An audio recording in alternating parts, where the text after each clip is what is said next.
No matter how much sunshine you pump into a leader to get them ready, they run smack into a wall, which are the systemic issues inside the organization. So getting people to think through what is the strategy, what is the structure to deliver on that, and then what are the behaviors and the thinking that is necessary to deliver on the strategy. So our approach is Meet Julian Chapman, president of Forrest Company Limited and managing director at SIRA International Risk Advisors, and author of The Managerial Leadership Journey. 3 decades leading in the military and the boardroom taught him that great teams solve problems by learning to think, not just react.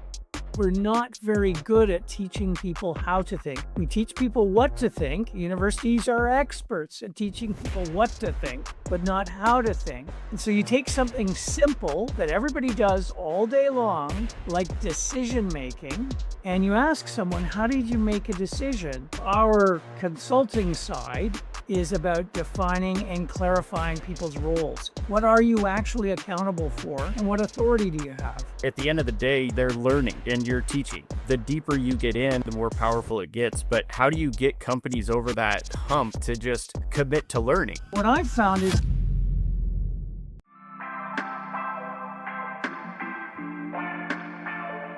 Hi, everybody. Welcome back to another episode of Leaders of the Workplace of Tomorrow. And today we have Julian Chapman, the president with Forrest Company and a prior general in the Canadian Army.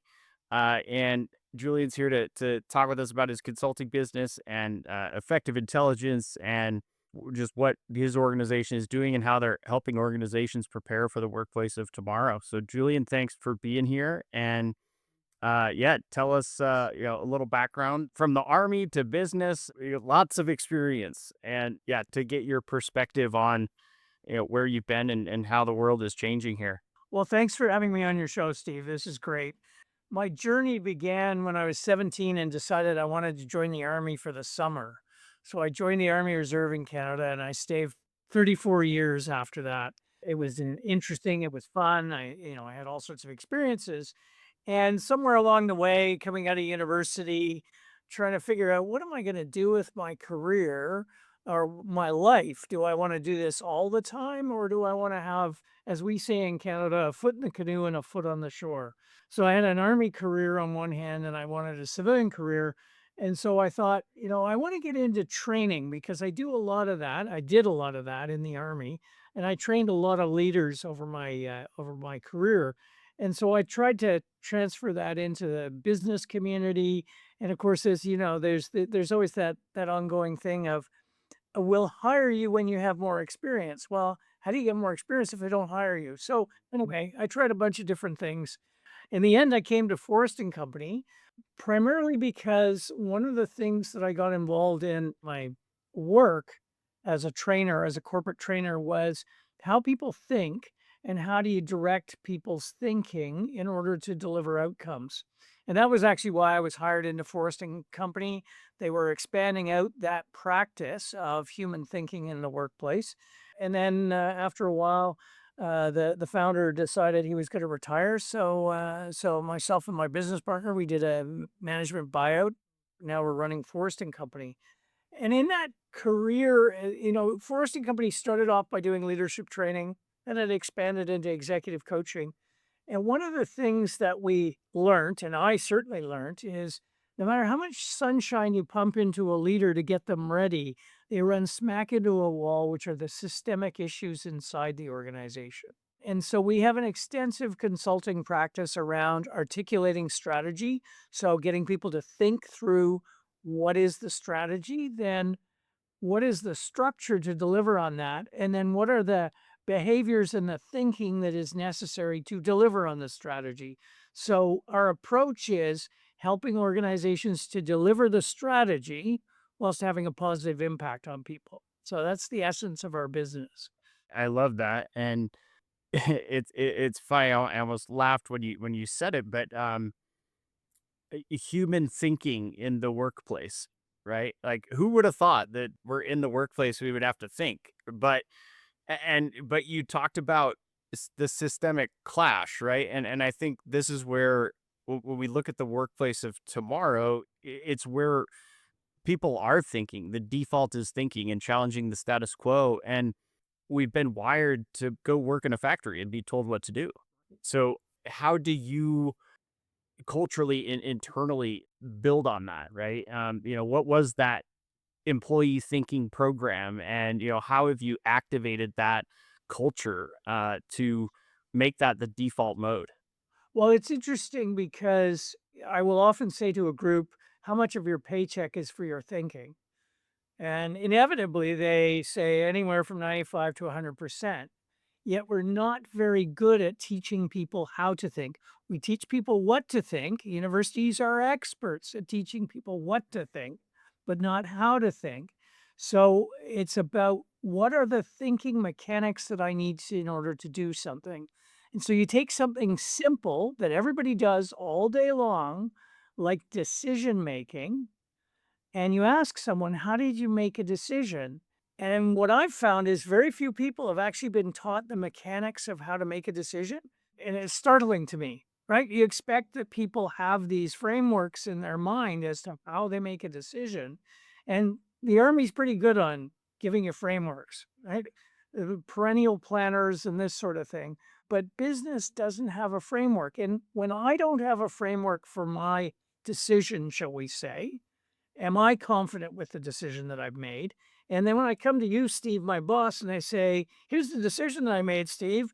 And you go, how did you get there? And I go, well, I kind of did this and did that. And so then you lack confidence in my decision. And then in organizations, systemically, the issue is whose decision is it anyway? So we have these masses of people coming into meetings, meetings after meetings to try and figure things out. So our consulting side, outside of thinking, is about defining and clarifying people's roles. What are you actually accountable for? And what authority do you have? And that can be the authority to bring people into a meeting because unfortunately we've lost sight of the fact that when I invite you to my meeting, I'm actually asking you to stop doing your work and start doing my work. And so defining what sort of authority people need. But that point around decision making is sure, mom and dad teach us right from wrong and good from bad. And when I know if I put my hand on the stove, that was a bad decision, but I don't have a framework. So Yeah. we teach thinking frameworks. And it's through a tool, as you mentioned, effective intelligence, right? Okay. Which is it was built by business for business. So it wasn't cooked up in a university. It was built by Phillips, the light bulb company in the Netherlands, With a, who were trying to improve the thinking that their employees were doing. And what they did was they did research on how people think in the workplace. And they identified a number of thinking operations, 25 in all, which is kind of difficult to deal with, but I can explain that later. But what they found was in those 25 thinking operations, we could all do them, but we have preferences for some over others. So when we can understand our own preferences and we get a snapshot into someone else's preference, then we're able to work more collaboratively.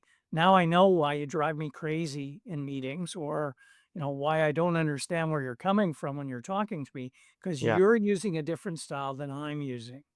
And I judge your style not by your thinking profile, but actually by my thinking profile. Yeah. So that's how it all sort of fits Yeah. together.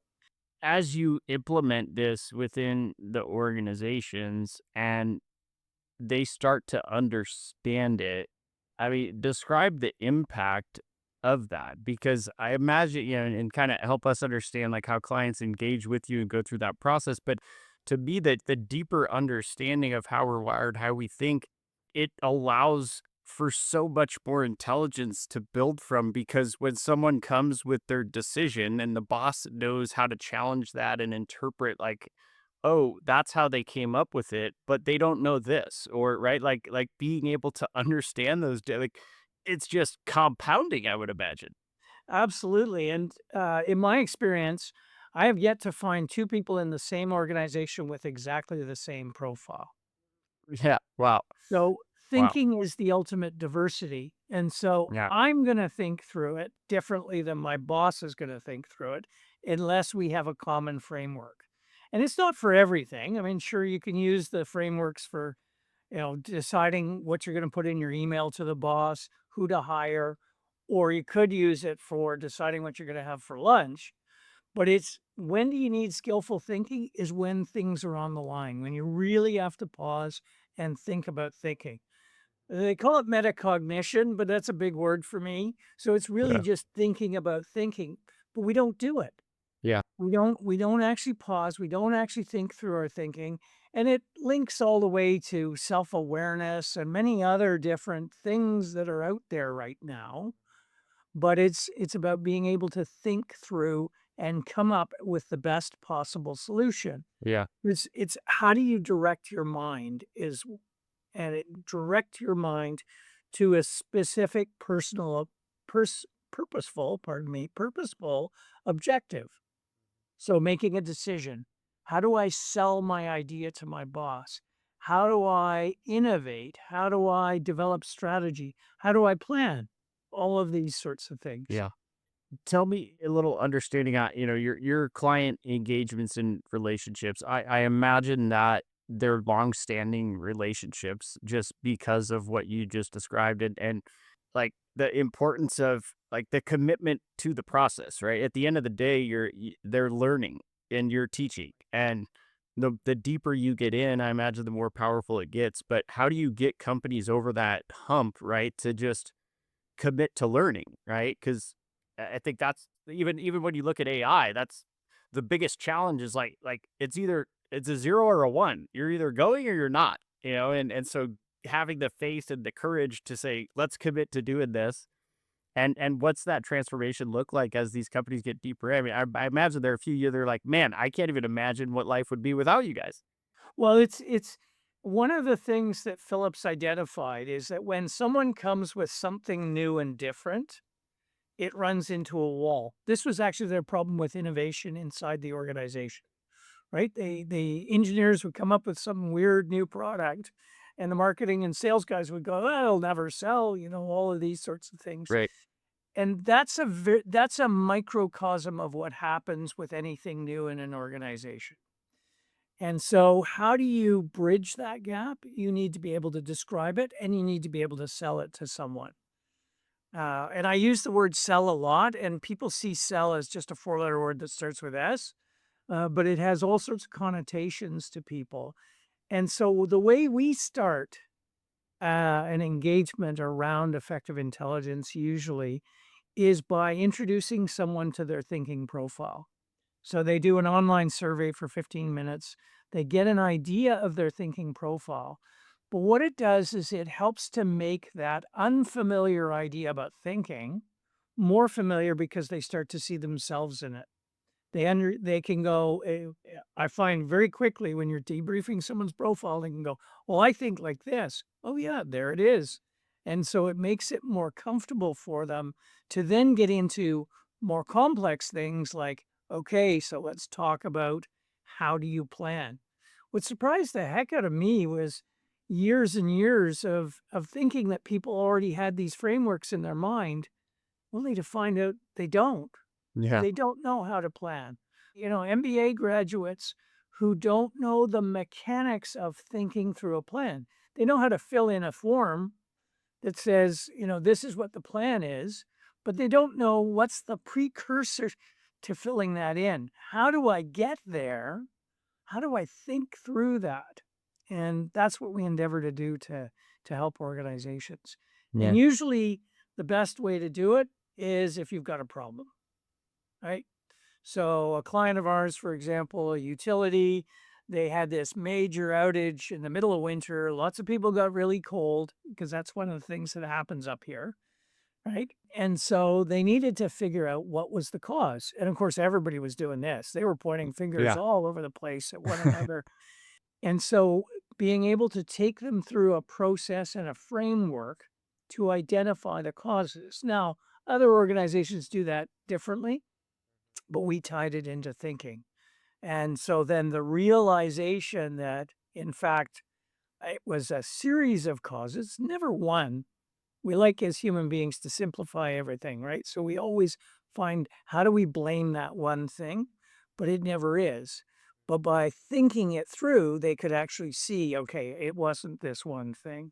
Yeah. And as a result, they got along better and were able to work more collaboratively because it was Right. no longer this sort of stuff. Yeah, well, and there was probably, a root cause in each department, right? Across the organization. So it's like, yeah, there's not, but when you split it between the different departments, it's like, yeah, like now we actually know the specific problem here, which led to the problem here, which led to the problem here, and it's all interconnected. We just don't realize it. Exactly. Do you use those framework or the personality profiles, and is that a big part of your process as you engage with clients and educate them on, or how do you facilitate that organizational learning, right? And awareness really of, of the problem. Yeah, and the profiling part, everybody loves a profile. And it steers you down a particular path. And so, yeah, we have in our database here, we have over 10,000 profiles and this sort of stuff. But the profile is not actually important. It's really just to help you to understand the language to be able to move forward. But people love profiling, and it's not about personality. It's not about your traits. It's actually just about the thinking that you prefer to use. So, and because people can use all the different styles, it's important to know what type of thinking do I need to do for what particular circumstance. So people can go, oh, I wish I was more creative and this sort of stuff. Well, you can't suddenly switch over into wild creativity because you become the nutty professor that never gets anything done. So Yeah. when does the creativity have to come in? And at the core of thinking are three directions of intentionality. And so how do you make sure that when you're thinking through things, you're using all three directions? And one of them is about right, one of them is about truth, and one of them is about new. And depending on the nature of your thinking profile, you can conflate the difference between right and true. And we live through that every day. You watch And the right, news. right meaning what it should be, What it should be, and exactly, true as opposed to being what truth, it actually which is is. what is or was, and then What it new is about what might be. what could be. So Yeah. Yeah. it's about possibilities, it's about ideas, it's about these sorts of things. And so realizing that in order to be truly effective, I need to be able to utilize all three, but I have a preference for one over another. And so if That I have a yeah. preference, if I over-index on right, well, then I'm prejudiced. I prejudge without facts and without options. If I over-index on information and data, the truth, I get caught in analysis paralysis. Yeah. And if I over-index, as I suggested, on what might be, well, I'm the nutty professor and nothing ever gets done and nothing ever comes to fruition. So it's Yeah. about understanding that sort of dynamic in your thinking. And then you said that those are in intent, within intent, those are the layers. So then how does that impact what you do, right? Like that's like based on your tendency to lean one of those directions? Well, it's about being aware of what does this task actually require me to do. And there's an element of thinking intention that is absolutely critical for AI today. What is my intention of how I will use AI as a tool? So it's what is the direction that I'm steering my thinking? Because it could be, and I've seen it, where CEOs will use AI to come up with the right strategy for the organization. Or in my case, I use AI to get me the facts that I need. And I was talking to a university professor the other day, and she said, "Wow, we only allow them to use AI for brainstorming." So that's the might be, the possibility that are out there.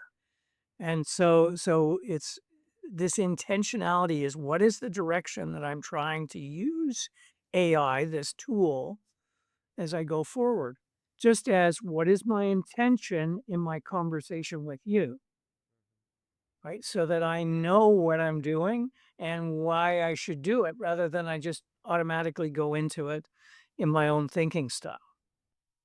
My mind is just swirling up here. I've never heard intent presented that way, and I am so, in essence, like to me, what's happening in this workplace of tomorrow is the execution's being automated, right? And Exactly. intent is exponentially more valuable and important, and like understanding how our minds work and what tendency we might have. And I mean, it's extremely fascinating. That was a wealth of information there. So thanks for sharing. I was just going to add that, that intentionality is so critical because, so many people will come back and they'll say, I can't trust this information that I got, as an example. Well, was your intention to get information? So, how did you craft the question to get the AI thinking in the direction that you wanted to get it going and understanding all of that? So, and the intention has to come before any of the action. Where am I really trying to get to? What am I trying to do? And then as you guys do that, because intent is one thing, right? But then if I say I want to know this, right? One of the pieces that I've always said, the problem we're solving is not a technology problem. It's a language problem, right? It's getting everybody to speak the same language. So discuss, I guess, that the importance, or like how do you get these organizations to adopt a language where if someone says, show me the revenue this month, right? Or whoever that is, like no matter what system they're in or what AI they're interacting with, they get the same answer. Exactly. And it's interesting because science is very good on being very crisp about language, but thinking is not clear on language because words are analogies for thought. So I'll give you a case in point. If you say the word strategy to someone, Do they are is that meant to be, in other words, where I'm trying to go? What's the big picture, what I wanna be when I grow up? Or is that a plan to get there? And those are 2 different styles of thinking. Those are 2 different approaches to thinking. Or Yeah. you say the word innovation, does that mean the creativity side of it, creating the new thing, or is it about how do I get that thing into the organization, that nova into the organization or into the marketplace or whatever the case may be? So, what effective intelligence does is it creates a common language for thinking. And so that's how clients use it. They use it as a common language for thinking. And when I understand the basics of the language, now I'll use a really bad old example. It's like a Pentium chip that used to be inside a computer. It becomes an operating system and Yeah. it becomes a common language. And our common language describes not just the thinking that someone does, but the thinking that is required for a task. And so it bridges those things.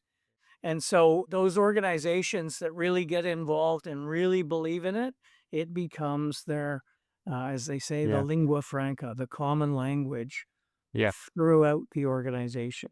And how are you seeing this, change, evolve, like the importance of it with AI? And to kind of talk through my experience, but to me, it seems transformational because ultimately, the more you understand this stuff, the more you can leverage these agents to execute.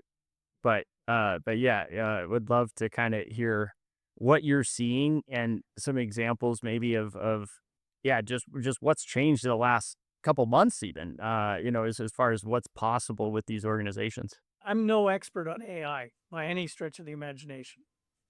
Um, You could be. I have You spent know you 30, know all the thinking. well, That's the hard part. Yeah. and it's been interesting over 30 years trying to get organizations to think better because they just sort of can't conceptualize it.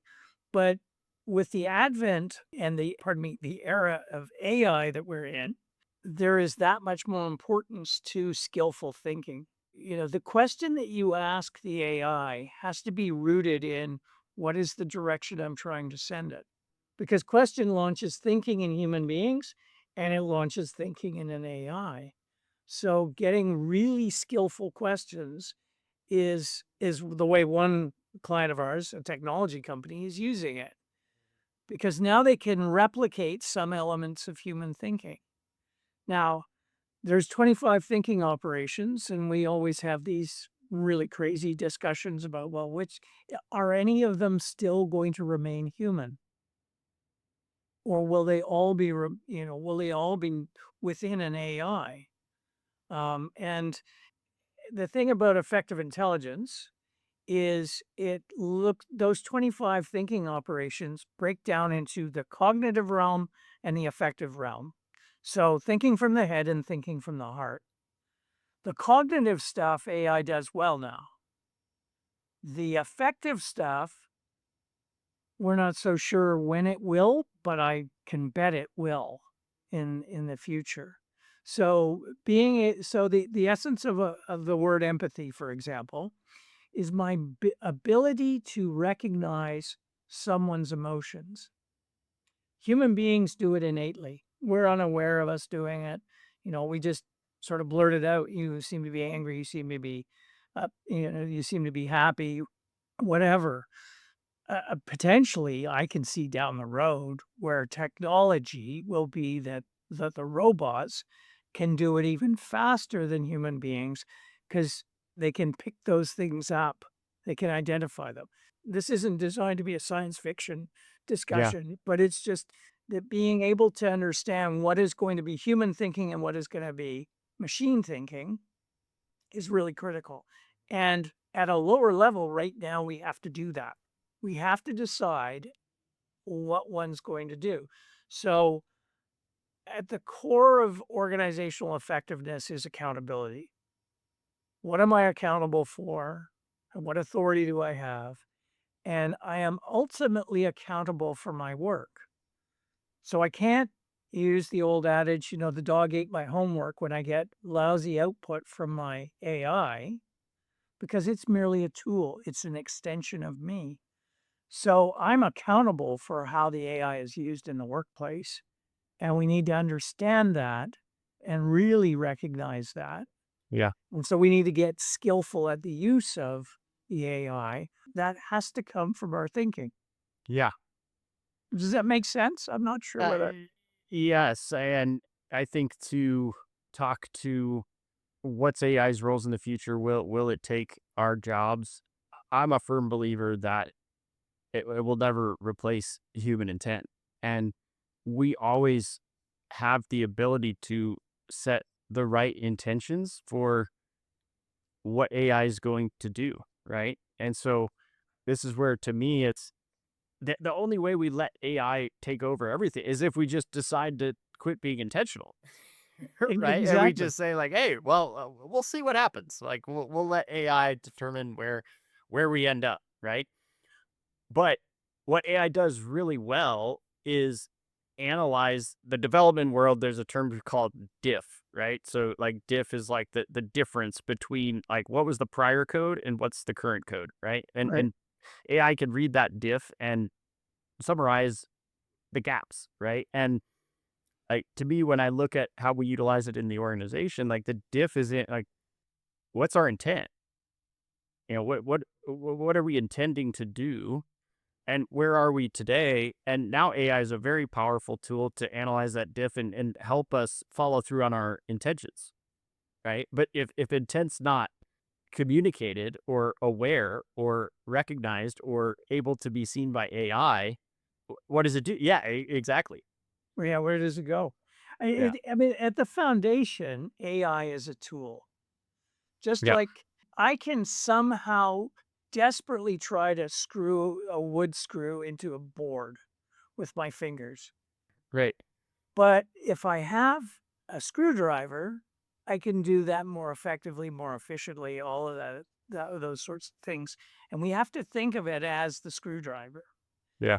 And people are concerned because it's suddenly everywhere. I mean, everywhere you turn, everyone talks about artificial intelligence and this sort of stuff. Well, we've been living with it for quite a while, right? Yeah. I mean, if you've flown anywhere recently, I mean, the pilots are there for Right. window dressing Yeah. effectively, just to make everybody more comfortable. Right. But it's been happening. So, and those are just tools, and we have to think of them as tools, and not get into, all the other aspects of science fiction movies, and which we don't need to talk about, right? But we have to let go of that and recognize that it's a tool. So how do I use that tool more effectively? Yeah, and in organizations, it's how do we all collectively leverage these tools more effectively, and that to be what you're teaching these organizations is the ability to see each other and understand how our minds work and collaborate more effectively. To understanding what we're trying to achieve and what each of us is supposed to be doing, and then like how do we do it better? Exactly. Yeah. Exactly. Because in the workplace, our orientation has to be around efficiency, effectiveness, and building trust, right? So we use thinking tools to improve efficiency and effectiveness, and then we use profiling to enhance trust. Yeah. So I'm not making judgments about someone on the basis of their behavior because it's different than what I would have done in this particular circumstance. Right. And so it's an important glue for employees in the workplace. And then you layer on that set of tools. Well, we need to get good at how we're going to use those tools, Yeah. thinking through how we're going to use those tools. So that's my Yeah. argument for the workplace of tomorrow from that standpoint. We're still going to require managerial leaders to do their job in the future and to hold people accountable for their use of AI. And the point of accountability is I actually hold you to account. I apply consequences, good or bad. So it doesn't Yeah. have to always be bad, but I apply good consequences to the job well done. Yeah. And often what we don't do is we don't do that. We don't actually hold people accountable. Yeah. And you can take that in a small team all the way out to the politics of the day. We're not holding people accountable Yeah. Well, and in until a lot of cases, it's hard to hold someone accountable if no one really understands what they're supposed to be doing. exactly. Right. Exactly. Yeah. So that's why role clarity is so essential. Yeah. Yeah. So tell us about your organization and kind of you know, who are the clients you serve today, and where do you see things changing in the next, few years as you continue to embrace this? And yeah, what's kind of the vision for where you're going? Well, it's interesting you asked that, Steve, because it's a great question because this is an unusual time in human history. I think it might just be a blip, but Yeah. No, I it know. doesn't feel that way.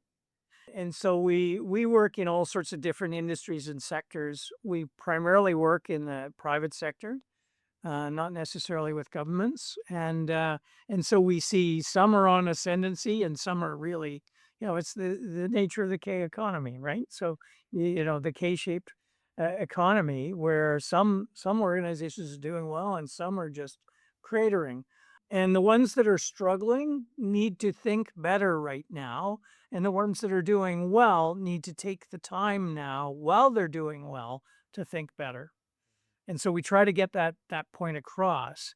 And our focus is primarily on the C-suite, the executive, and middle management because they're the ones that actually drive the behavior throughout the organization. Right? They're the ones that accept the standards that they see, or they amend those standards and create change within the organization. And so getting them to think more skillfully is really important. And a few years ago, I had a session with a client where they couldn't quite conceive of the fact that they didn't make decisions well until I asked them to take apart a decision using our framework, and they went, "Oh my God, that's it. That's the issue. We're making bad decisions because our own personal biases come in and all these other things, and we don't have a framework." So it becomes essential going forward skillful thinking is going to be that much more important, especially when we're relying on a tool that's not a screwdriver. It's effectively a way to think through things.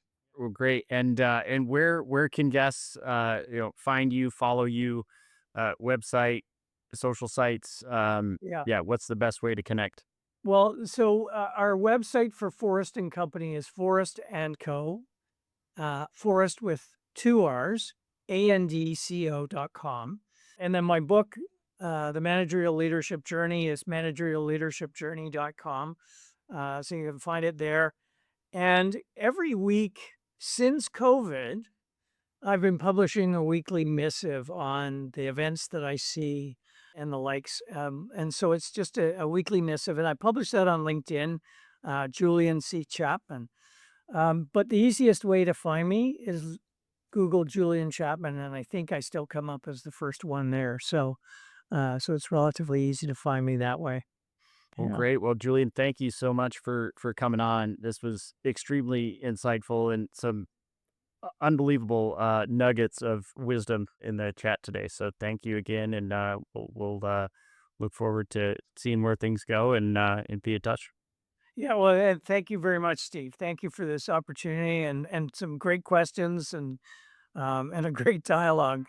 Yeah, we'll see where in 6-12 months maybe we get you on again and see where the world's at. Who knows? Exactly. Sounds good. All right.